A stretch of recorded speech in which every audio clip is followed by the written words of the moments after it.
ਸੁਬਹ ਹੁੰਦਾ ਰਹੇਗਾ ਤੇ ਸ਼ਾਮ ਹੁੰਦਾ ਰਹੇਗਾ,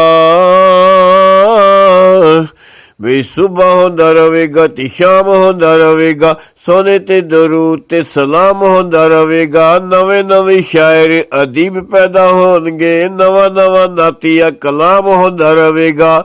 ਜਿਹੜੇ ਸਾਨੂੰ ਰੋਕਦੇ ਨੇ ਆਕਾ ਦੇ ਮਿਲਾਦ ਤੋਂ, ਉਹਨਾਂ ਦਾ ਸਕੂਨ ਵੀ ਹਰਾਮ ਹੁੰਦਾ ਰਹੇਗਾ।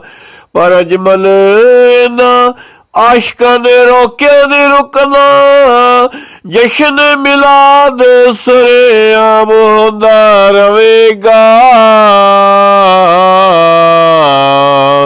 ਜੇ ਨਾ ਮਿਲਿਆ ਨਬੀ ਸਹਾਰਾ ਹੋ,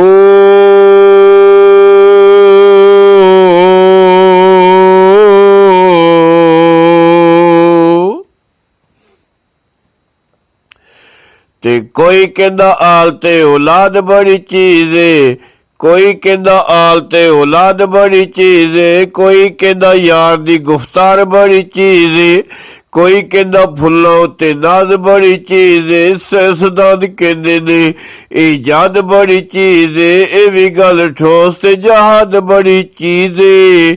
ਪਰ ਨਾਸਰ ਅਸੀਂ ਸਾਰਿਆਂ ਦਾ ਚੋਰ ਕੱਢ ਛੱਡੇ ਨੇ, ਲੱਜ ਪਾ ਲੇ ਆਕਾ ਦਾ ਮਿਲਾਦ ਬੜੀ ਚੀਜ਼ ਏ। ਜੇ ਨਾ ਮਿਲਿਆ ਨਬੀ ਸਹਾਰਾ ਹੋ।